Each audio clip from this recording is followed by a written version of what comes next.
जब हम स्टूडेंट्स थे, यूनिवर्सिटीज़ में थे, तो तब मसाइल ये होते थे कि यार मैं इस डिग्री में आ तो गया हूँ लेकिन अब मेरा दिल नहीं लग रहा और मुझे इससे वो एनर्जी नहीं मिल रही, वो किक नहीं मिल रही अपनी पर्सनैलिटी के अंदर, अपने इंथुसियाज़म के अंदर कि मैं इसको कंटिन्यू करूँ अपनी ज़िंदगी के अंदर। तो I want to switch professions या डिग्री। तो फिर अक्सर लोग इस चीज़ पर ऑनेस्टली बता देते थे कि हम खुश नहीं फ़ील कर रहे, बेशक वो एमबीबीएस की डिग्री हो, इंजीनियरिंग की डिग्री हो, कॉमर्स की डिग्री हो, जिस भी यूनिवर्सिटी में हो। तो हर यूनिवर्सिटी की हर क्लास के अंदर ही मसले होते थे।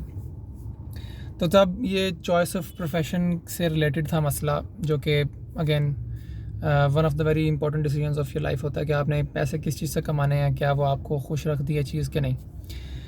फिर जब अब 4-5 साल प्रैक्टिकल लाइफ में गुजारने के बाद अब let me share couple of incidents with you.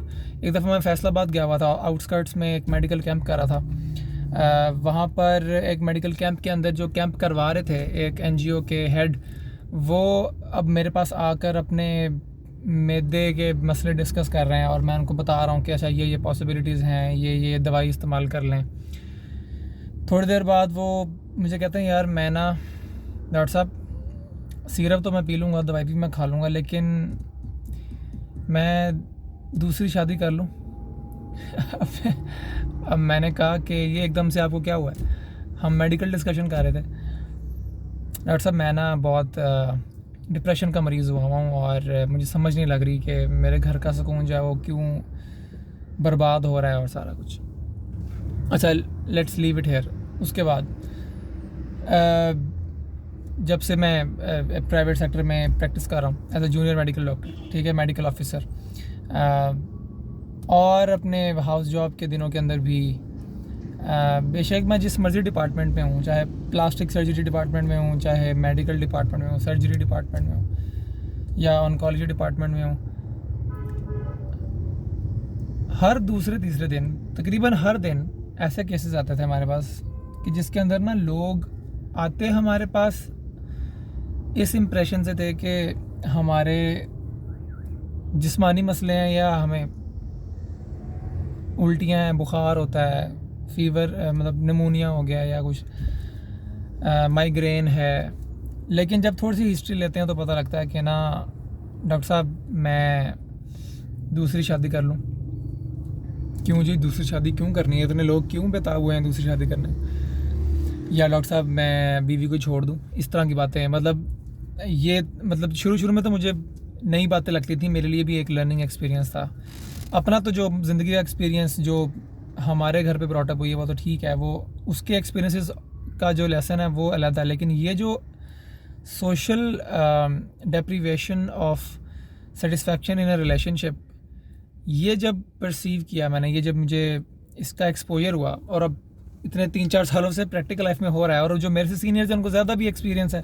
मैं कोई बहुत इसमें एक्सपर्ट तो नहीं हूँ कि मैं लोगों को राय देता फिरूँ, लेकिन that made me think that जो पहले हमारा इशू था कि चॉइस ऑफ प्रोफेशन कॉम्प्रोमाइज्ड है हमारे माशरे में, तो फिर आई केम टू अ कंक्लूजन कि चॉइस ऑफ लाइफ पार्टनर भी कॉम्प्रोमाइज्ड है। बिकॉज अक्सर इन सारे लोगों के साथ, ये प्रोफेशनली जिनके साथ मैं डील करता हूँ, उनके साथ मैं कोई अब इमोशनल कनेक्शन तो डेवलप नहीं कर सकता। वो मेरे दोस्त या अजीज़ थोड़ी हैं, या मेरे शाम को किसी के साथ गप लगाई, किसी को रिलेशनशिप एडवाइस दे दी, या वो तो सीन और होता है। अभी ये प्रोफेशनल सेटिंग के अंदर ये बातें हो रही हैं और ये अक्सर आ रहे हैं मेरे पास, और बाकी डॉक्टर्स के पास भी आते हैं, सब everybody can relate to it. तो दैट मेड मी थिंक कि 2 इंपॉर्टेंट डिसीजंस ऑफ लाइफ हमारी सोसाइटी के अंदर, एक प्रोफेशन का, एक लाइफ पार्टनर का, जो कि इंतहाई कॉम्प्रोमाइज़ है क्योंकि इसके अंदर लिबर्टी टू चूज़ मिनिमल है। ट्रेडिशनली जिनके घर पे ब्रॉटअप्स होती हैं मर्दों की, जो मैंने देखा है कि they are either influenced by the choice of their mother और फादर और the pressure from their extended family, या इस वजह से कि वो एक ख़ास ज़ात के हैं, तो उन्होंने अपनी ज़ात में शादी करनी है, वरना अम्मा जी जो हैं वो नाराज़ हो जाएंगी, या अम्मा का मामू से रिश्ता ख़राब हो जाएगा, या अब्बू का चाचू से रिश्ता ख़राब हो जाएगा, फ़लाँ का फ़लाँ से रिश्ता ख़राब हो जाएगा अगर मैंने उनकी मर्ज़ी से शादी नहीं की। और ये जो लोग आते हैं फिर साइकेट्रिक इलनेसेस के साथ, एक फेल्ड मैरिज के रिज़ल्ट के अंदर होने वाली psychiatric illnesses, anxiety, depression, generalise anxiety disorder, फिर इवन साइकोसिस के साथ लोग आते हैं, फिर मेंटल हॉस्पिटल्स में जाते हैं। आते किसी और वजह से हैं, क्योंकि ये बता भी नहीं सकते कि मैं इमोशनली कॉम्प्रोमाइज्ड हूँ या I am deprived of emotional support from my own partner, from my own spouse at my home. वो बता भी नहीं सकते, तो वो इसको मास्क करने के लिए आते हैं। पहले तो 6-6, 8-8 महीने डिप्रेशन की गोलियाँ खाते हैं। उनको वैलिडेशन ही नहीं मिल रही होती, क्योंकि फैमिली वाले भी अगर शादी से पहले किसी को ये मसले हो रहे हैं डिप्रेशन को, तो वो शादी को एज अ सोल्यूशन प्रिस्क्राइब करते हैं। आपकी अम्मियाँ, आपके अब्बू, आपकी खालाएँ, मामू और मामियाँ, ये सारी कि शादी करवा दो लड़के की फ़लाँ ख़राब आदत भी ठीक हो जाएगी, लड़के का ये मसला भी ठीक हो जाएगा, ये मसला भी ठीक हो जाएगा। तो इस मॉडल में भी जिससे शादी होनी होती है उस कॉम्प्रोमाइज़ लड़के से, वो उस लड़की की ज़िंदगी तो बर्बाद होती है। लड़के को भी इवेंचुअली समझ लग जाती है कि ये असल में मेरा रिलेशनशिप टॉक्सिक ही हो गया अपने स्पाउस के साथ। वो स्पाउस जो कि मैंने खुद चूज़ भी नहीं की, ना कभी उसके साथ कभी इतना टाइम स्पेंड किया कि मैं उसको समझूं और इस नहज पे पहुंचूं कि मैं डिसाइड कर पाऊँ कि क्या मैंने इसके साथ ज़िंदगी गुजारनी कि नहीं। ये जो पीरियड है जिसके अंदर आप किसी को जानते हैं और डिसाइड करने के काबिल हो जाते हैं कि हम लोग कि क्या मैं इसके साथ ज़िंदगी गुजार सकता हूँ कि नहीं, हमारी केमिस्ट्री बनती भी है कि नहीं, कंपैटिबिलिटी है कि नहीं, मेरे मोरल कोड ऑफ एथिक्स उसके मोरल कोड ऑफ एथिक्स से मिलते भी हैं कि नहीं। ये दोनों लड़कियों की बात हो रही है, और बड़े ही एमेच्योर अंदाज में बात कर रहा हूँ एज ए कोई रिलेशनशिप कंसल्टेंट। मैं इस पे बात नहीं कर रहा, ये मेरी सिर्फ ऑब्जर्वेशन है। तो this really raises a very pertinent question कि हमारी जो दो इंपॉर्टेंट डिसीजंस ऑफ लाइफ हैं, प्रोफेशन और लाइफ पार्टनर की जो चॉइस है, ये इतनी इंतहाई कॉम्प्रोमाइज्ड क्यों है। और इसका सबको आंसर पता है, लेकिन सब चेन्ड है। सब रिलीजन के नाम पे चेन किए जाते हैं, टॉक्सिक पेरेंटिंग के नाम पे चेन किए जाते हैं, रख रखाव जॉइंट फैमिली सिस्टम के नाम पे चेन किए जाते हैं। ख़ास तौर पे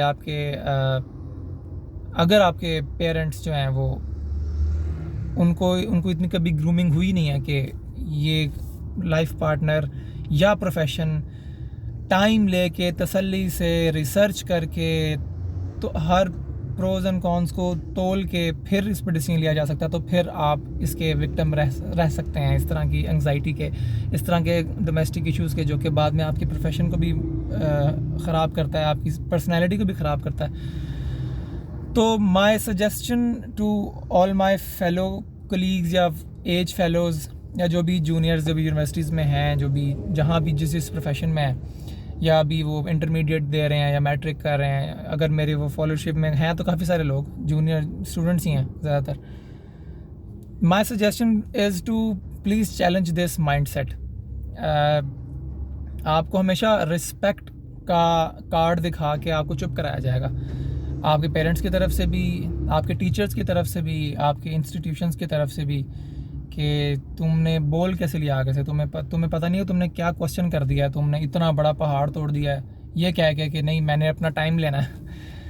लड़कियों की तो खैर कोई ज़िंदगी नहीं है यहाँ पे, लड़के फिर भी केपेबल हो जाते हैं, जो which is even sad, which is the saddest reality of our society के।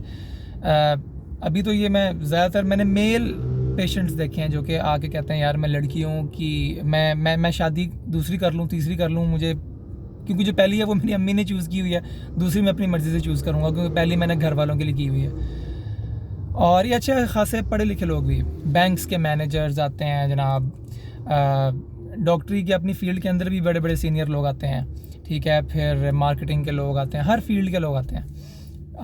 तो सोचें कि अगर ये मेल्स के साथ ये हालत है तो ख़वातीन के साथ ये इस मुल्क में क्या हालत होती है। और वो जो चीज़ें रजिस्टर भी नहीं की जाती कभी, डोमेस्टिक अब्यूज़ तो आप छोड़ें, जो लोग चुप करके सहते हैं वो कितनी बड़ी अजियत वाली ज़िंदगी गुजारते हैं। और हमारे माशरे में ये बताया जाता है कि जितना आप अजियत और सफरिंग में ज़िंदगी गुजारेंगे उतना आपको रिवॉर्ड किया जाएगा इन दी एंड। ये सबसे बड़ा हॉक्स और धोखा दिया जाता है हमारे कल्चरल अपब्रिंगिंग के अंदर हमारे बच्चों को, बेटा अगर आपने बहुत ज़्यादा पैसे कमाने के ख्वाब देख लिया तो आप वैसे ही जो है ना वो मुनकर हो गए हो दीन से भी, और आप दुनिया के पीछे लग गए हो, और आप अपने ख़ानदान की वैल्यूज़ से भी मुनकर हो गए हो, और इस तरह की बातें। तो वीडियो लंबी हो रही है। I just wanted to share today कि please take care of these 2 decisions, take your time. जो गलतियाँ आपके बड़ों ने की हैं आप उनसे सीखें और उनको चैलेंज करें, अपनी मेंटल हेल्थ पे कॉम्प्रोमाइज़ ना करें, क्योंकि अभी तो आप अपने रख रखाव के लिए, फैमिली के इंप्रेशन को बेहतर करने के लिए आप शादी भी कर लेंगे, आप एक डिग्री भी चूज़ कर लेंगे, उसमें घुस भी जाएंगे। अगले 4-5 साल आपका जो आपका हाल होगा वो फिर आपका दवाइयों में निकलेगा, एंग्जाइटी की दवाइयाँ, डिप्रेशन की दवाइयाँ। बस चॉइसेस जो है ना वो इस बेसिस पे करें, प्रोफेशन की और लाइफ पार्टनर की भी, कि वो आपको हैप्पी करता है कि नहीं, आपको खुशी देता है कि नहीं, आप उसके साथ can you be your self in that profession and in that relationship. फिर जाके कोई येस और नो करने के काबिल हो। अपना टाइम लें आराम से। आजकल की दुनिया जो है ना वो बहुत फास्ट है, इतने बर्डन के साथ आप ये 2 बर्डन एक्स्ट्रा नहीं ले सकते कि जिससे आप पैसे कमा रहे हैं जिससे आप इमोशनली कनेक्टेड है, उधर से आपको सुकून ही ना मिल रहा हो। अगर आप को कोई मसला नहीं है तो वो आपकी चॉइस है, लेकिन अल्टीमेटली रियलिटी यही है। जब जैसे ही आप अवेयर होंगे अपने इस नीड के बारे में, तब ही आपको गुस्सा आना शुरू हो जाएगा सोसाइटी पे। तो बेहतर है कि आप पहले इस चीज़ पे ध्यान दें थोड़ा सा। तो बस मैंने यही बात करनी थी। Thank you.